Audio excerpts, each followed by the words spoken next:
Hello everyone, welcome to KNMA's session on organic Holi colors. Today we are going to be making some amazing looking organic Holi colors with some base kitchen ingredients like maida, turmeric, beetroot and spinach. I'll also be teaching you a bonus tip on how to make some cool colors with flowers, and today we're going to be taking marigold for the same. Let's get started.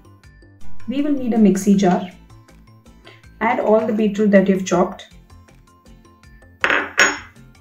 Add about 2 small cups of water.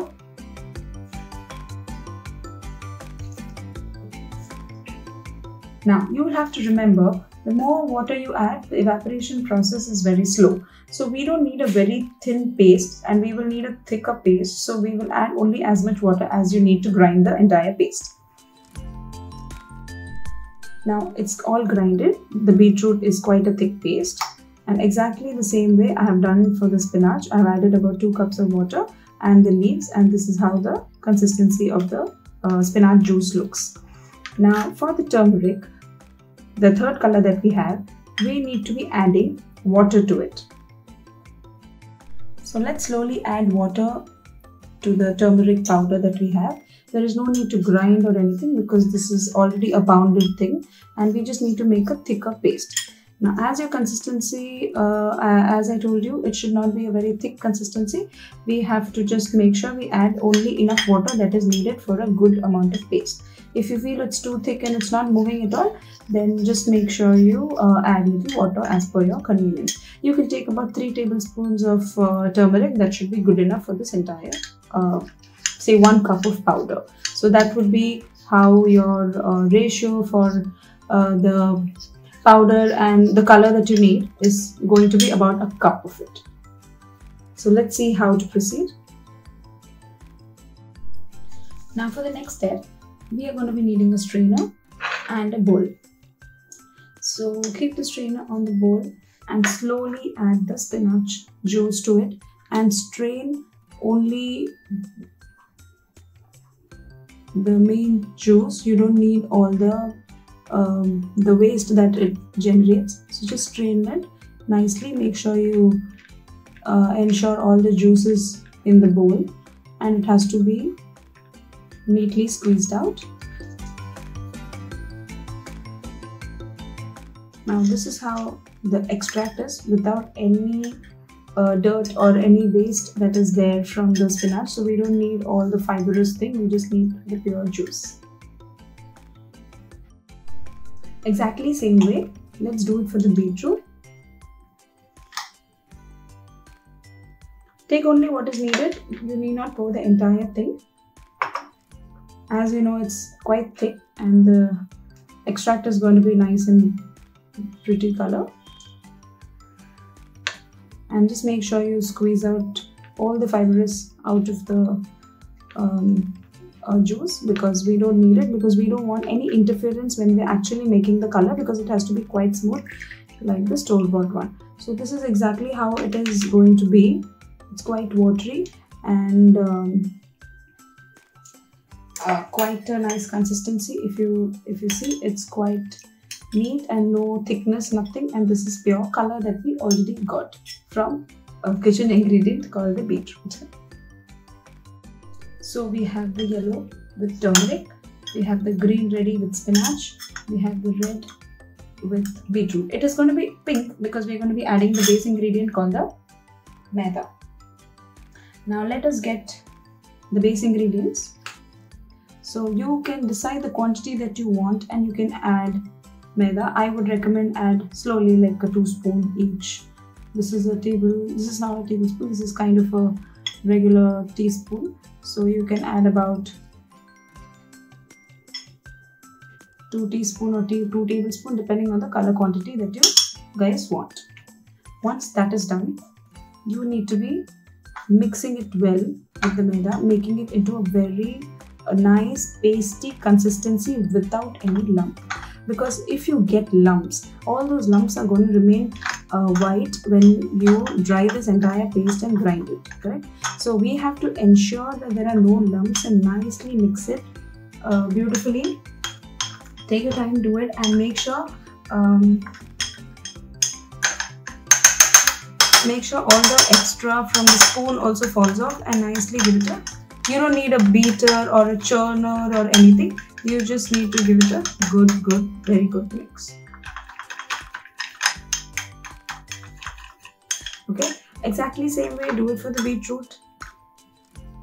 Now already you see the color is so beautiful, and now when it gets a little thicker like this, either you add more juice or you can add a little bit of water. I would recommend this thickness is perfect because it will take lesser time to dry up in the sun, or else if I make it very watery, it is going to take a lot of time. So a pasty consistency, it is what is needed. So I would recommend you to keep it a little pasty and not very runny. Okay, this is kind of a thick soup consistency, so you can probably maintain that.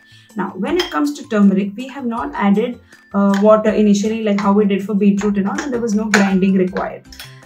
So here we're going to be adding some water.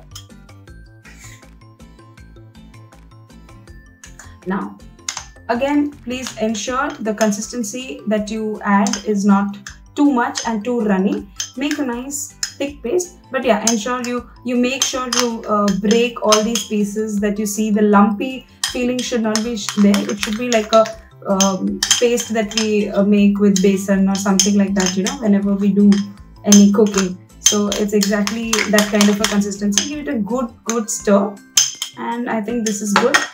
I can probably add little more water because it has to fall off the plate, or the bowl to the plate rather.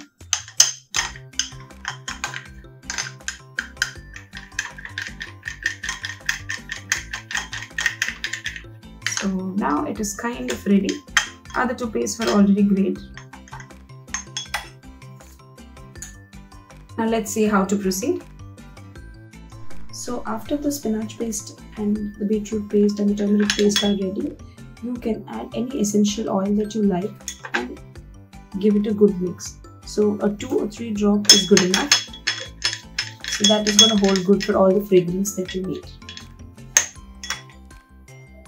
Now the next step is, we will take any steel plate, or you can take a melamine plate, whichever you have at home, and you have to pour this paste onto the plate. And please spread it. Okay, I will explain the process behind this. Now if you do this, if you spread it as much, and the next step would be to sun dry it. Once you sun dry this entire thing, and if it is not spread, for example, and if it's like a lump here standing in the center, then it's going to take longer time to dry. So I would recommend you to nicely spread it and then put it in direct sunlight. If you are very hesitant that in direct sunlight it will get lighter, there is no worries. If at all you have more time, you can go ahead and even shade dry it. This is not going to be a problem. But yes, sun drying will definitely make the color a little lighter than usual, because this is all organic and you know we have no control and no chemicals mixed here, so that is bound to happen. But yes, you know, something is okay if you want to do something creative and amazing like an organic Holi color making at home. Now exactly the same way I'm going to be doing it for the beetroot and the spinach. You see the consistency? Ensure it is not very runny. I'm sorry, I'm repeating this again and again, but I'm sure you're going to be thanking me for this, because this is going to become a beautiful Holi color once it dries up completely. And please do not add too much water and make it very runny. Now I'm going to be doing this for the spinach too. If you feel your consistency has become very runny, then please add some more maida. But I think this color is perfect and this also looks good. Yeah. Now let us put all these 3 colors in the sun and we'll see how it looks after that. Now once I sun dry it, I did this on a bigger plate. This is how flaky it gets, and you may even need a kitchen knife to remove it, you know, from the plate, because maida has some properties which is going to be like it's a little sticky in nature. I think you all know that, and you may need a knife to just remove it. But sometimes if you put it on a melamine plate, this problem also doesn't occur. So these are some practical problems on the way which is going to happen. And this is how flaky it will be. And it's not practically possible for you to hand pound it. You will need a pounder, which is, you know, like a like how you pound ginger for coffee, or sorry, for tea or something like that. And or you can go ahead and put it in a mixer. Let me show you, if I put it in a mixer, how the consistency is going to be. So I take the mixer jar and load all these guys. You can break it more finer. That's purely your call. I don't want to load it too much, so I'll just take so much and I'll grind it. So once I pound this entire thing, this is how it is going to be. This is it's still a little coarse, but yes, if you want to sieve it, you can sieve it and you can make it more finer and keep pounding the paste, and you see how much color it is leaving on my hand. And this is exactly how you're supposed to be doing it for our beetroot and the spinach paste that you've kept. So once they dry up, exactly this is how it is going to be looking. The green, the yellow, and the red.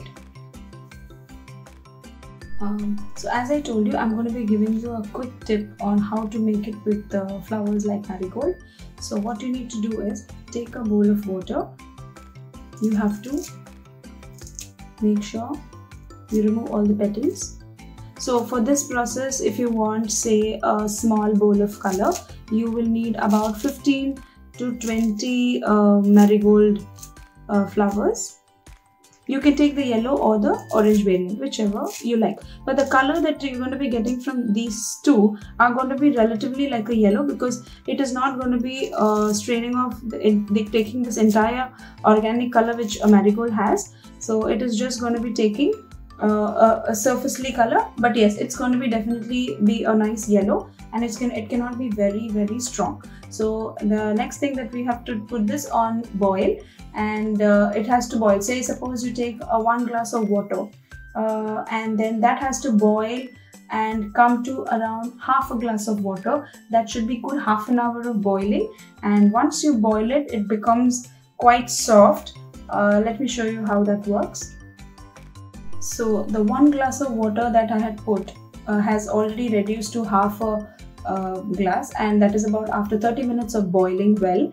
And you see how the flowers have extracted, the petals have extracted the color, and you see a nice pretty yellow color that is floating. So after this, you will have to strain the water and then use the decoction that it is called into mixing the maida and then making a paste exactly how you did for spinach and the beetroot and haldi.